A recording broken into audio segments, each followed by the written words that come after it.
Rahma, Ya. menurut kamu Masjid Istiqlal itu seperti apa? Masjid Istiqlal itu adalah masjid kebanggaan umat Muslim Indonesia yang terbesar di Asia Tenggara, ya nggak? Betul sekali. Dan di balik Masjid Istiqlal itu punya sejarah dan makna penting di balik pembangunannya. Pastinya banyak banget, apa aja tuh Niko? Kita lihat informasinya sesaat lagi. Ya.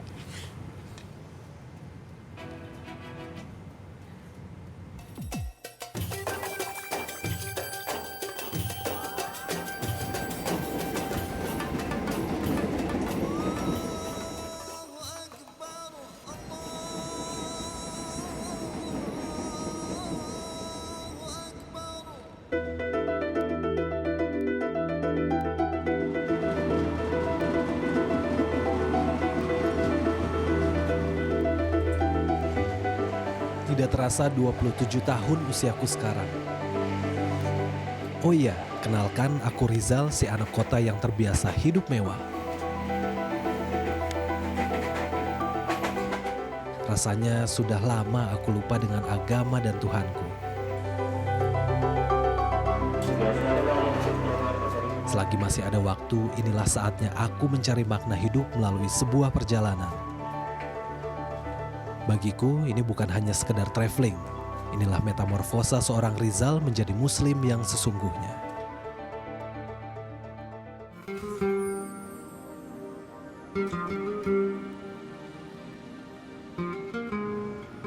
Dulu tidak pernah sedikit pun terlintas dalam benakku untuk melangkahkan kaki ke tempat yang suci ini.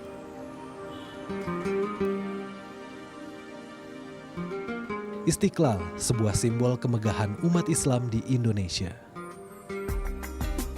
Dan perjalanan ini bagiku adalah sebuah proses kehidupan untuk kembali meraih ampunan dari Sang Maha Pencipta. Dari sejarah yang sempat aku baca, proyek pembangunan masjid ini dulunya diprakarsai oleh Presiden Soekarno pada tahun 1950. Sebagai warga negara Indonesia, aku boleh berbangga karena Istiqlal dinobatkan sebagai masjid terbesar di Asia Tenggara.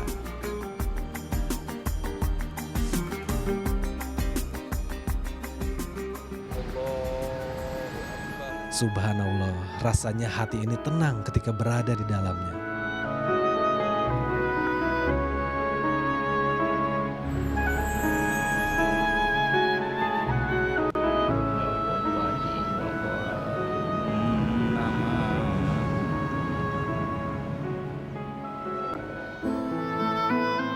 Sejak awal, masjid ini sepakat diberi nama Istiqlal, yang dalam bahasa Arab berarti kebebasan atau kemerdekaan.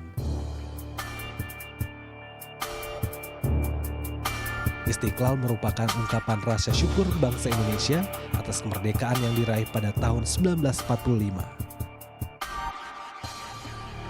Bagi mereka yang awam, niscaya tidak akan menyangka jika masjid yang terlihat mewah ini adalah buah karya Frederick Silaban, seorang arsitek yang beragama Kristen Protestan.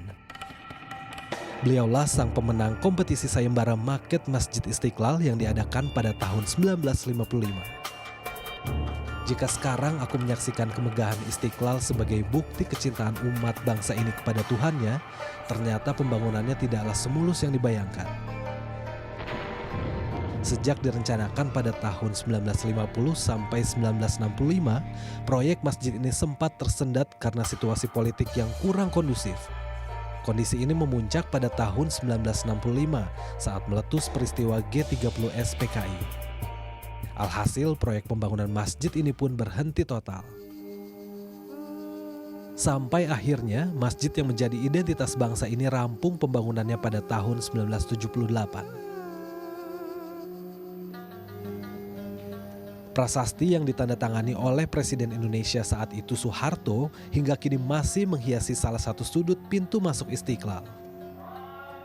Dengan gelarnya sebagai masjid terbesar di Asia Tenggara, Istiqlal memiliki luas bangunan sekitar 4 hektar dengan luas tanah sekitar 9 hektar dan hingga saat ini Masjid Istiqlal mampu menampung 200.000 jemaah sekaligus.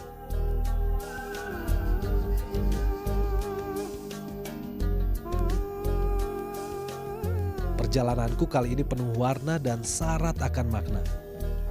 Disinilah aku bertemu dengan Bapak Suparno, sosok bersahaja yang turut berperan dalam pembangunan Istiqlal. Jika tidak kenal dengan beliau, siapapun tidak akan menyangka jika masjid nan megah ini juga ada berkat campur tangannya.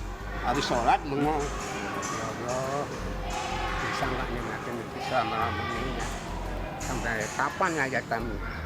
Ternyata keturutan sampai sekarang, umur 13, sekarang sudah 85. Berarti kan disambung doa saya. Ya senengnya saya sampai sekarang, itu kalau dari rumah saya bismillah tawakkalullah. Saya niat ibadah, juga niat kerja. Soal rezeki Allah yang menanggung. Saya karena itu yang penentuan juga Allah juga. Ya, pekerjaannya kini sebagai petugas penitipan barang di Istiqlal adalah buah kerja kerasnya selama ini. Dulu, kakek berusia 85 tahun ini sempat ikut dalam proyek pembangunan Istiqlal sejak dimulai pada masa Presiden Soekarno. Bagi seorang Suparno, pengabdiannya selama 52 tahun di Istiqlal adalah ibadah yang dilakukan dengan tulus dan ikhlas. Sesekali Bapak Suparno juga mengingatkan aku pada kakekku. Ya, waktu kecil kakekku sering bercerita tentang keindahan Islam dan sejarahnya. Kali ini aku juga mendapatkan cerita yang sama dari Pak Suparno. Aku baru tahu jika setiap detil arsitektur masjid ini memiliki makna. Menara Istiqlal yang menjulang tinggi itu misalnya melambangkan 6.666 ayat dalam Al-Quran karena memiliki ketinggian 66,66 meter. Sedangkan mahkotanya yang terbuat dari kerangka baja memiliki tinggi 30 meter, melambangkan 30 juz dalam Al-Quran. Ketujuh gerbang Istiqlal juga masing-masing dinamai berdasarkan Al-Asma'ul Husna, yaitu nama-nama Allah yang mulia dan terpuji. 7 gerbang ini sekaligus melambangkan adanya 7 lapis langit dalam alam semesta. Satu pintu yang istimewa yaitu gerbang Al-Malik yang berarti gerbang raja. Pintu ini adalah gerbang khusus bagi presiden dan tamu penting kenegaraan ketika mereka berkunjung ke Istiqlal. Adapun rancangan arsitektur Kubah dengan diameter 45 meter melambangkan tahun kemerdekaan Indonesia pada tahun 1945. Kubah yang terbuat dari kerangka baja anti karat bertuliskan kaligrafi ayat kursi ini secara khusus didatangkan dari Jerman Barat. Beratnya sekitar 86 ton.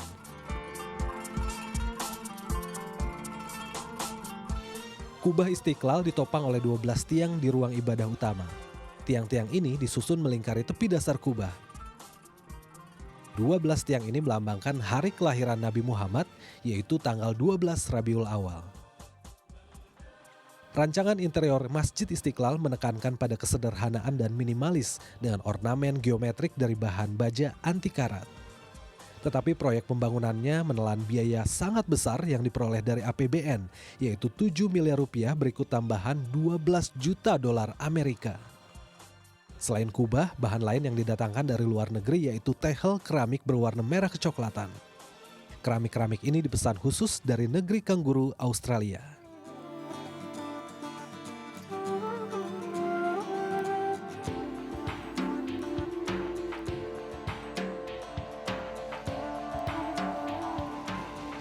Begitu banyak pelajaran yang aku dapat dari perjalanan ini.